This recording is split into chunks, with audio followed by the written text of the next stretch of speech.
Hello, junk journaling friends. This is Amanda from Amanda's Junk Journal. Welcome back to my channel. Welcome new subscribers and welcome visitors. Please like and subscribe. I'm so close to 1,000 subscribers, and if I get 1,000, I'm gonna have a special giveaway. So please like, share, subscribe. I want to show you just a little recap of the work Jordan and I have been doing to these grimoires to get them ready for you. Jordan is in charge of making the covers, and so she's making all the decisions, and I'm just kind of helping her put them together.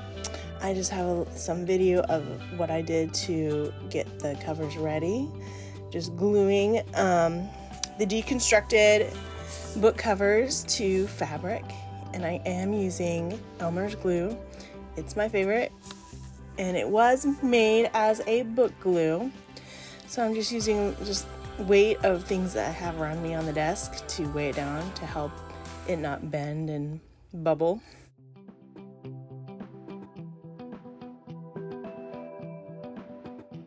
We used fabric to cover these book covers because we like the texture and it's very strong to help the spine attach.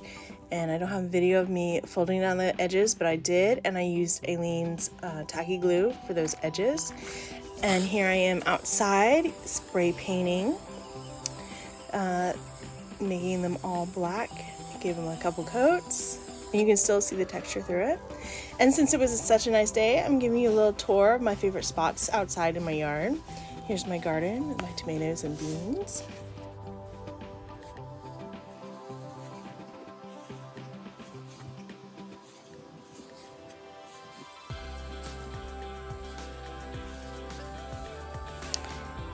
This is one of 3 Easter eggers that we have just roaming outside. And this is Jordan's pond. We got to see a skink.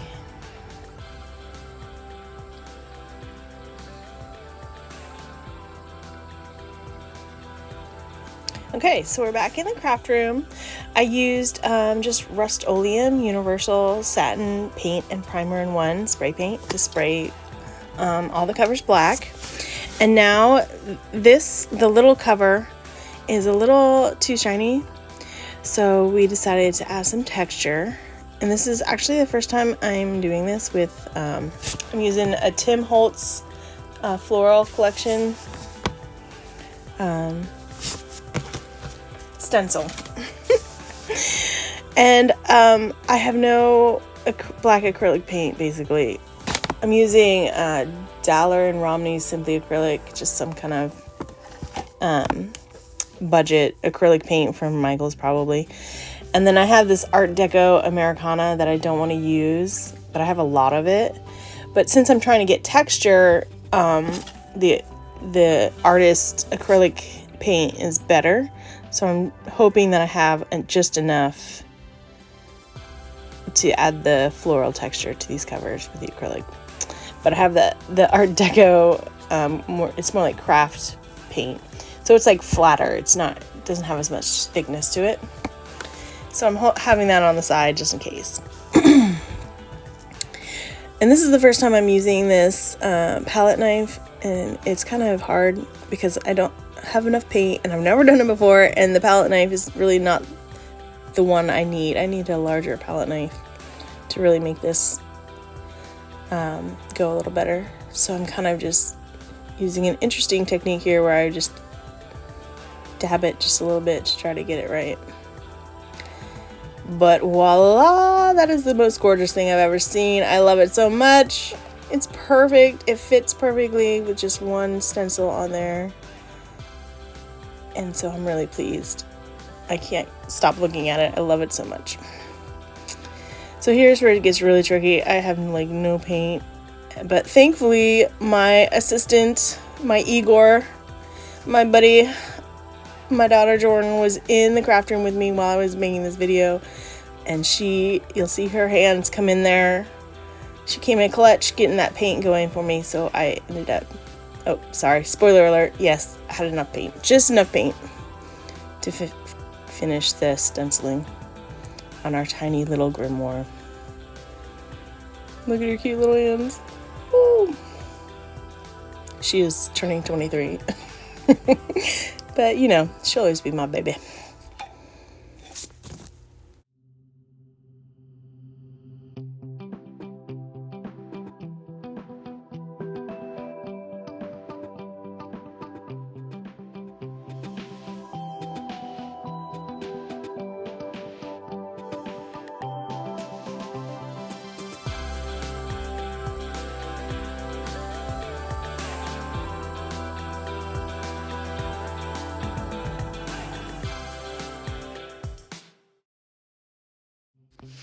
Alright, so if you want to look at the final reveal for longer than a few seconds, hit pause, and it is gorgeous.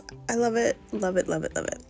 Okay, well, so next thing I'm starting on making my poor little golden books that I've kind of been struggling to make. And so now I've just decided to go for it and just cut off these spines and not worry. I kind of got paralyzed from making decisions with these golden books, but I'm just all out of the blue. I just was able to just go forward. So I'm not gonna feel bad about it. I'm just gonna keep working.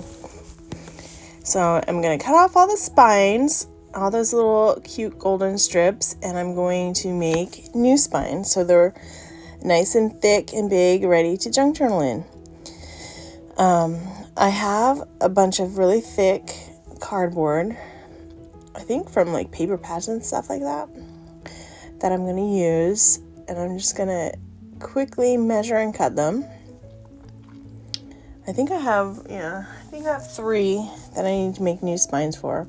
So I have 3, and I'm going to make them 2.5 inches wide. So I'm going to just measure the height and then cut 2.5 inches of this thick cardboard.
So here is the vintage floral fabric that I've chosen for the golden books. I've already used it on the little mini album, and I'm hopefully have enough to finish these spines. And so I'm just trying to figure out how to cut them to get enough fabric on each front and back cover, as well as front and back of the spine. And I decided to, actually don't have any scissors around me, so I decided to just use my craft knife and tear it because I like the texture of the rip. And this is a nice cotton fabric, so it tears straight. It works really nicely, and I think the length and width is perfect for these books.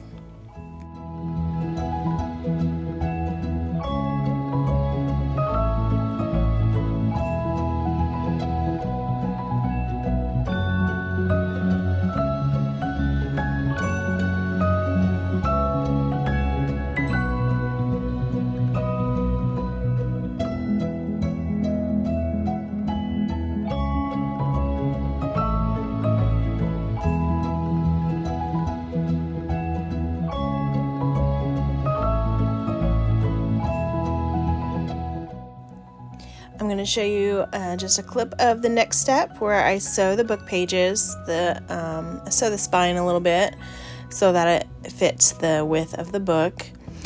And thank you for being here. You guys were awesome. If you like and subscribe, that would be so great. And I will see you next time. Bye.